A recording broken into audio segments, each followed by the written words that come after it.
And now another reading from the private journal of Bill the Vampire, in his own words, aka the free will of vampire legend. Everything here was written personally by Bill Ryder, compiled from his personal Facebook page. But first, a word from Bill the Vampire. Thanks, Featheroff. So, here's my weekly segment called, Hey, look at this asshole. This week's asshole, Robert Bevan. This artist rendering of Bob is pretty accurate. Based on his outfit alone, I'd guess he's a supervillain that goes by the name the Purple Moron. Bob is also a D&D guy, which explains why he writes so many books about dice. Check him out, buy a few. Also, totally unrelated to the D&D thing, he's a dungeon master, who coincidentally goes by the name Mistress Bob. Anyway, here's a rough segue. Once again, it's the private journal of Bill the Vampire. Part 3, The Cult of Deb. March 12th, 2012. Busy sulking. Talked to the asshole who writes my stories. Tried to give him something good for the next book. Gave him this story about hooking up with this hot goth chick at the bar down the street. Sure, I may have embellished a few details, but it's not like people have to know that. But no! He's gonna write the Morning Woods and all the shit that went down during that debacle. Not my finest hour. Yeah, this is gonna be embarrassing. Maybe I'll get lucky and he'll get kidnapped by ogres or something before he finishes the damn thing. April 17th. I was talking to my roommates and I came to the conclusion that I should probably apologize in advance. If the world ends, if humanity gets enslaved by nightmare hell beasts, the seas turn to blood or acid, or bloody acid, etc., etc., etc., well, there's a good chance it's my fault. Sorry about that. I gotta learn to just mind my own business. April 26th. I hate the supernatural world. Not so much because it's scary, but because it's full of assholes. Vampires? Blood-sucking assholes. Wizards? Magical assholes. Zombies? Disgusting assholes. Forest spirits? Hairy assholes. Icons can kill me with their touch, so lethal assholes. Werewolves don't exist, but if they did, they'd probably be assholes. April 27th. Awesome! Just got an email from the asshole who writes my stories that he finished the first draft of the next one. Oh yeah, more royalties for me. I really hope it's not that one about my adventures in Canada. Not my finest hour. Note to self, kill him if it is. May 2nd. Note to self. When my doctor friend and DM, Dave, says he needs a tissue sample, make sure he's nowhere near a carving knife. I know I heal fast, but god damn, that motherfucking hurt. May 5. It annoys me that there are probably people out there having sex right now, and none of them are me. Hello? Vampire here. You'd think at least one or two hot women might care to live out their Twilight fantasies. I mean, geez, I even have a bottle of glitter glue to complete the illusion. Ugh. May 18th.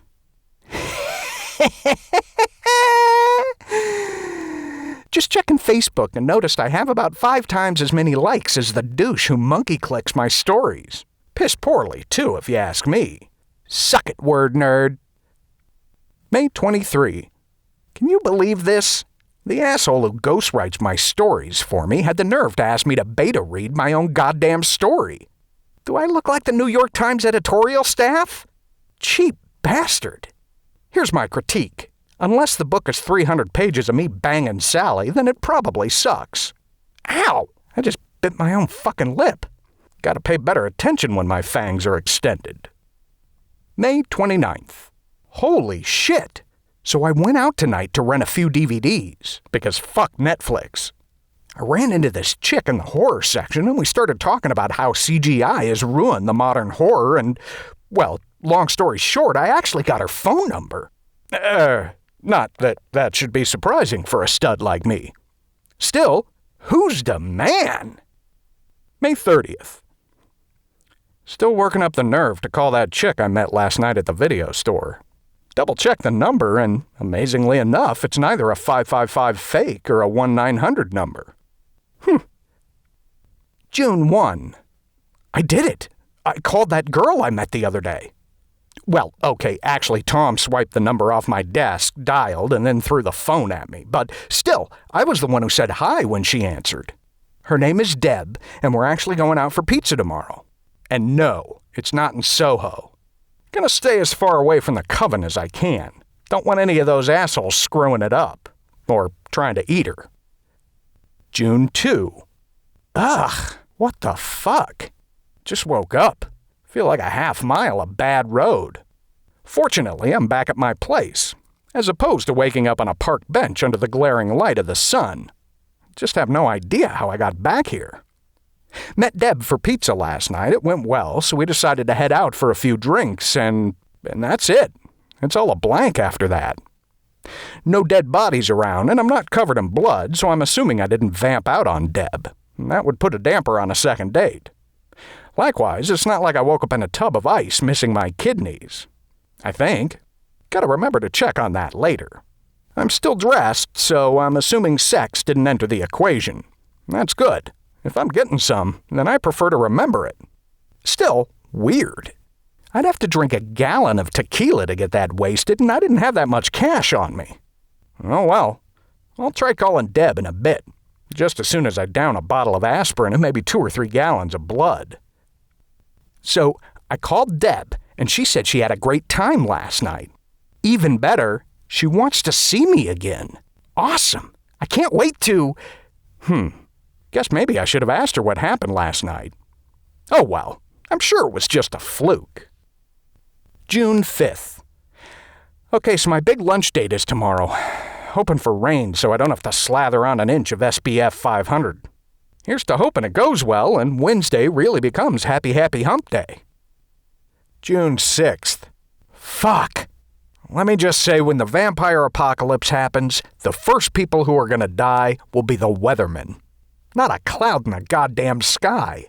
Hope Deb doesn't want to eat at an outdoor cafe. Where's my sunscreen? I was blown off. Note, not to be confused with getting blown. Was standing there for an hour trying my best not to disintegrate in the daylight when she texts me and tells me she couldn't make it. Oh well, since I'm out and about anyway, might as well go get some pizza. June 7th. Woo! So Deb called me to apologize for the other day. Sounds like something came up at work. We talked for like 2 hours. It was awesome. I think we came pretty close to having phone sex. Let me tell you, I dig phone sex, especially when you're not paying $3.99 a minute for it. Anyway, we are definitely going out again. Can't wait to rub it in Sally's face that I have a social life. June 9th. Taking Deb out to see Prometheus tonight. That's a make-out movie, right? Well, if it's not, hopefully it soon will be. June 10th. Ugh, what the fuck? Again? I feel like a bus ran me over, dragged me for 10 blocks, and then did it again. I remember the movie, not bad, although the plot could have used some polishing, and then walking Deb home, and that's it. Woke up again in my own apartment. No idea how I got here. Beginning to wonder if maybe this chick literally fucked my brains out. Albeit that wouldn't exactly be a bad thing if I could remember it. Weird. June 12th. Been playing phone tag with Deb. Why do I not have a good feeling about this? June 16th. Tired of playing phone tag. Heading over to Deb's tomorrow night to discuss exactly what the hell is going on. Oh, and hopefully for sex, too. June 16th. I can't post right now. Busy running. Sun's finally going down. Been hiding in a drainage ditch all day. With no reception, mind you. Fucking lousy cell service. Gonna call Ed and see about getting a ride home. Too tired to explain now, but I think it might be safe to say my tryst with Deb is over. June 19th. Oh yeah, I guess I should continue my story. Was gonna do it last night, but Ed popped The Dark Knight into the Blu-ray player, and I wound up watching that instead. Anyway, so I went over to Deb's place unannounced on Saturday night. Figured it was time to chat about my blackouts. I knocked on the door, and she opens with a, "Welcome, Aiko," and then immediately her eyes went wide when she saw it was me. Guess she was expecting someone else. She tried to step out and close the door behind her, but not before my vampire eyes caught sight of some movement behind her. Great, I'm thinking. She has another dude over. I mean, it's not like we're going steady or anything, but still. No guy is going to exactly be happy to find out his prospective girlfriend is playing hide the sausage with someone else. I was about to ask her if we could talk when suddenly my vampire hearing caught a quick whisper from inside. "It's the free will." That got my attention since, A, it's not like I told Deb that I'm a vampire, and B, even if I did, the whole free will thing isn't exactly common knowledge. It definitely set my warning bells off, but I was willing to give her... crap. My boss is paging me. Sorry, gotta go see what the fuck he wants. Back later. June 21. Distractions. Now they're trying to get me to convert all my online games to apps. Hire a fucking app developer, you cheap bastards. So anyway, Saturday. It's bad enough to hear a guy's voice from inside your prospective girlfriend's apartment. It's even worse when that guy apparently knows who and what you are. For some reason, I had a fit of temporary insanity because rather than turn the fuck around, I pushed past Deb and opened her door, only to find myself surrounded by about 30 guys in black robes. Yeah, her apartment was a little bigger than I thought it would be. It's like the entire floor had been hollowed out for this temple, I guess. So for a moment, we were all kind of just froze, me and the lot of them. At least until one of them yelled, "He's come back to take his blood!" No, I have no fucking idea what that means either. I didn't get much of a chance to ask either as they followed up with, "Seize him!" Yeah, that's always a confidence builder. I'm strong, but against 30 people? I don't think so. So I started to back my ass out of Dodge when suddenly Deb was there blocking my way. She grabbed my arm in a grip that was way too strong for Christ's sakes. Sorry, gotta finish this later. My mom's calling. June 23rd. Spent all day assembling new furniture, minus waiting for Ed to drive back to IKEA to grab all the missing pieces. Goddamn cultists. Next time we get attacked, I'm gonna go through the pockets of all the victims looking for cash. Oh, yeah, the cultists. Never did finish my damn story. So anyway, Deb grabbed my arm to keep me from leaving, and damn was she strong. Like, strong enough that she could have tossed me onto a bed and had her unholy way with me if she had wanted to. Which, sadly, didn't happen. I tried to pull free, and that's when the bitch punched me in the face, chipping one of my freaking teeth. Well, that was it. I'm not into smacking the ladies around, but I draw the line at getting my ass kicked. So I extended the claws on my free hand and slashed at her.